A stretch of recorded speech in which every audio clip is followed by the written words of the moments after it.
students, how are you all? How is everything is going on? Okay, now inshallah I'm going to explain you about how to conduct the hardness test. So in this material testing lab, we are seeing all the different kind of mechanical properties. One by one we are seeing. Now I'm going to explain you about the hardness. This is also one of the mechanical property. How it can be done. That I'm going to tell you with the help of this Brooks hardness tester. The name of the machine is called Brooks hardness tester. In this Brooks hardness testing machine, we can do different types of hardness testing. We can do Rockwell hardness, we can do Vickers hardness, we can do Brinell hardness. These three different major kinds of hardness testing will categorize according to the different kind of a material, like soft material and hard material. If you take soft materials or aluminium and copper, when you go for this hard material, we can take diamond, graphite, high carbon steel. These are coming under the category of hard material. You can see some flow chart here. So for which material, what are the testing can be done? Everything is put over here according to this machine specification. Right now, I am going to explain you about the Brinell hardness test. If you see, look at the machine. This is the digital machine. In this digital display, we have to operate. The reading will be displayed over here as a LCD display. The number will be applied over here for the hardness number. See, listen, before we start into the experiment, now I am just explaining all the parts, what are all the things we require. So, you all know that this is Brooks hardness testing machine. With that machine, we can do different types of hardness testing called Rockwell hardness test, Vickers hardness test and Brinell hardness test. So, these are the specimens. I have aluminium specimen, I have copper specimen, I have brass specimen and I have steel specimen. So, here I am just showing you some indenter. This is called diamond indenter and this one is for the Brinell Rockwell hardness test indenter. The dimension of this inside the ball is 2.5 millimeters. All the specifications, whatever I am speaking, everything is there in the handout for your reference. This is the Allen key which is used to fix this indenter here inside the machine. And this is the calibration block which is made up of high carbon steel, that also can be checked. And here this is one of the single point cutting tool which is made up of high speed steel. To check the hardness, we can use this. And here we have some more specimens. Now one more thing I would like to tell you about this microscope. This microscope is used to find out the indentation diameter after we did the hardness testing. This is for the Brinell hardness testing. You can see some indentation, some small dot impressions will be there on the surface of the specimen. To check the indentation diameter, we will be using this microscope. That also we will explain. So regarding the theory background for the hardness testing machine, all the theory background we will be introducing everything when we handle the online practical classes. Only for the experimental procedure, how to do the hardness testing in the machine, I am just telling you now how to do that. This will be uploaded in the form of video for your reference. Apart from that, we will be uploading some virtual video for you to understand the concept behind the hardness test. So first you need to understand what is the meaning of hardness. Hardness, we can define the hardness of any material, that is the resistant to plastic deformation. This is the perfect definition for the hardness. How much which is getting resisted for the applying load. Based on the load, there are some of the impression or the indentation will be developed due to the ball inside the indenter. That development of this impression, we will call it as indentation as technical. So now I will just start with the procedure. Before we go, you just have a look into the handout. What are the apparatus required? What are the accessories required? I have already shown you. I have already explained you. If you look at the handout, you will be having two different tables.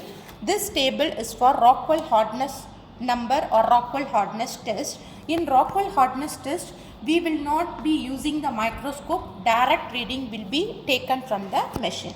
So, the same procedure will be followed even for Brinell hardness test. but here we need to go with the rule to find out the hardness number. It is not like Rockwell. For Rockwell hardness test, directly we can take the reading from the machine. For Brinell hardness test, we need to go for the calculation. So here you have to know about some settings. If you go for this Rockwell hardness, you have the two different scales, Rockwell B hardness, Rockwell C hardness. So for each and every hardness testing, you have the separate settings point of view. Initial load 10 kgf, kgf means kilogram force, major load 100 kgf, and the indenter diameter, ball indenter. For this Rockwell, we are using the ball indenter. It is 1 by 16 inches, and we are going to measure with Rockwell B scale. So for this specification, you have to understand, you have to memorize for your quiz point of view or the assessment point of view. The same here for Rockwell C scale, we need to use the diamond indenter, and the major load is 150 kgf, initial load is 10 kgf. These and all you need to memorize for that. Assessment point of view. If you come back to Brinell hardness test, what we are going to do now, the force, the maximum force or the final force what we are going to apply is 187.5 kgf, and the indenter diameter what we are going to use is 2.5 millimeters. So here we can take more readings or any one reading, then we will find out the small d, that is the indentation diameter. Then you need to do some calculation to find out the Brinell hardness number. So to find out the Brinell hardness number, we have the rule. All the calculation, model calculation, everything will be uploaded in the handout. So don't worry about the calculation.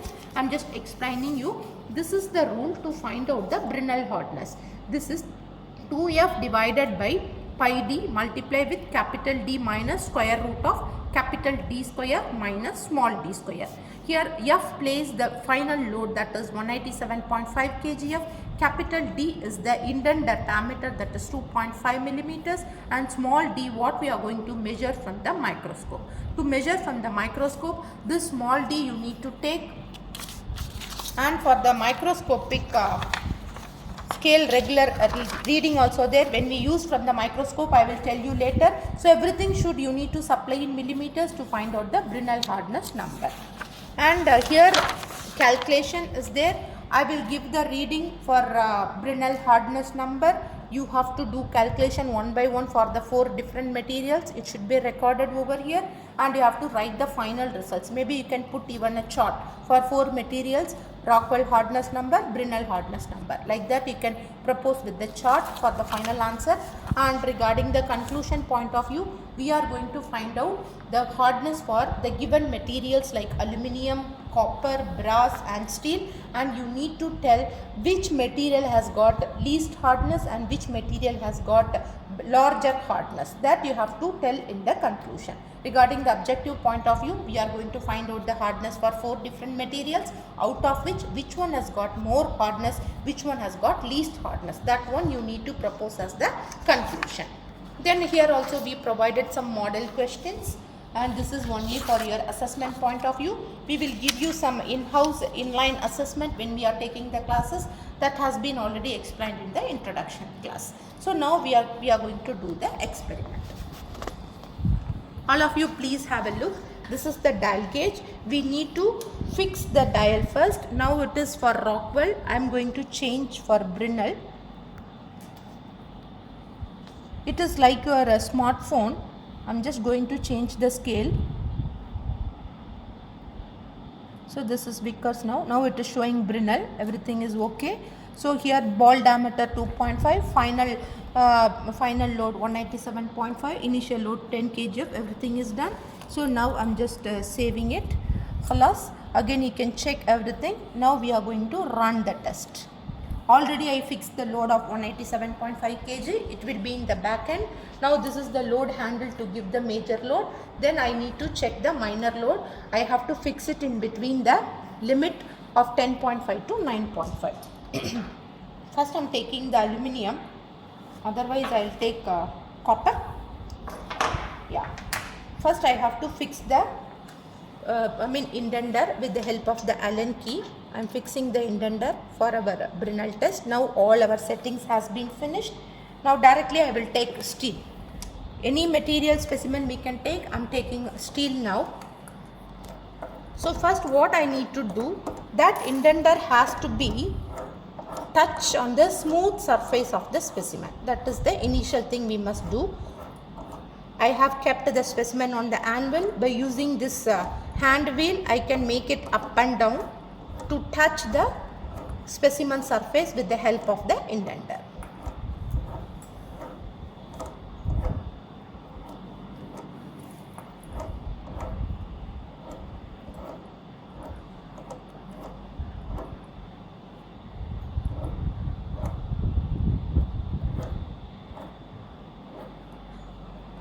So initially it has to touch, it is touched, then I need to check the dial gauge, how the readings are coming.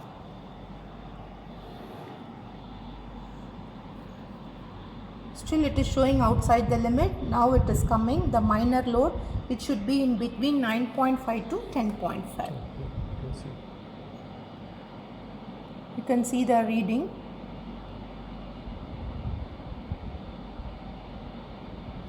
So now I am stopping it. Now I am stopping it because now it is within the limit. Now I have to apply the load. It is telling please wait, we have to wait.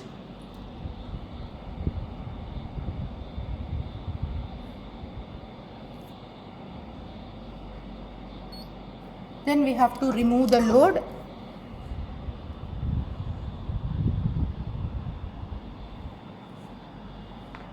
Now it is showing some readings. This reading we should not take. What you have to do, we have to mark the indentation. We have to mark the indentation. This is the indentation.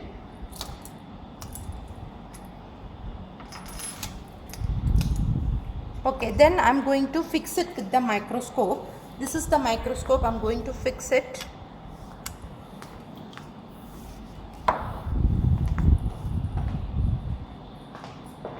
Switch on the microscope.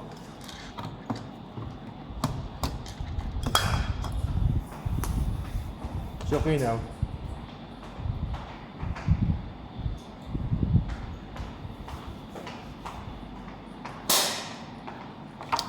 So I am just marking it.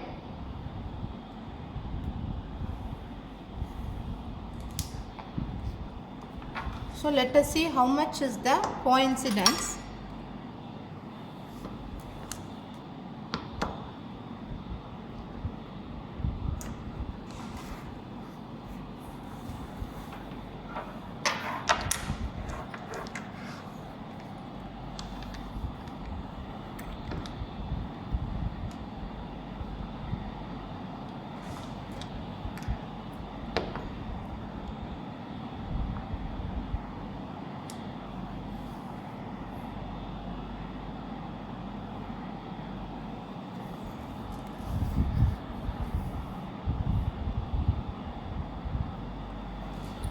Now you could see from the microscope there is a ball-like structure.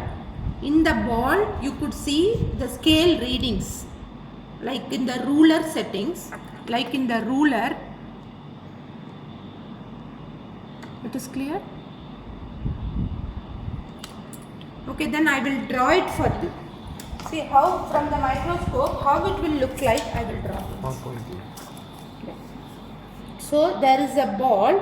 Inside the ball, you can focus here. Inside the ball, the scale readings will be coincide like this, 1, 2, 3, 4 like this.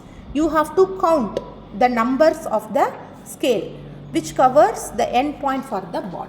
So inside the microscope it will be looking like this. Exactly it is showing the numbers around 10 or 9. Let me see, let me count. 1, 2, 3, 4, 5, 6, 7, 8, 9,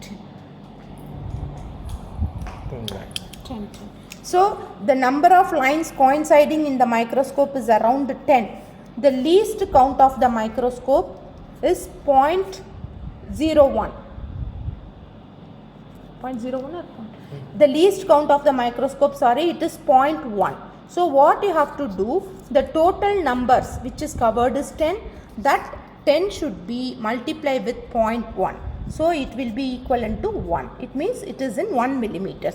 Why I am showing you this? See, whenever we do the calculation, everything should be in millimeters. So I could see the number of coincidence of the lines are 10. So I will get for steel. For steel, I have to put directly. I am putting the average intended diameter should be 1. So it has to be supplied in the rule here. Instead of small d, I have to put 1. In that way, it will go. For example, you are getting the number of lines coincide 13. It will be 1.3. If it is 14, it will be 1.4. Like that, it will go. So you need to calculate all these. You have to supply all these. Then you will find out the Brinell hardness number. Like the same. Now we did for steel. You have to do for copper. You have to do for aluminium. The next specimen we will do for brass. Okay, Bianca?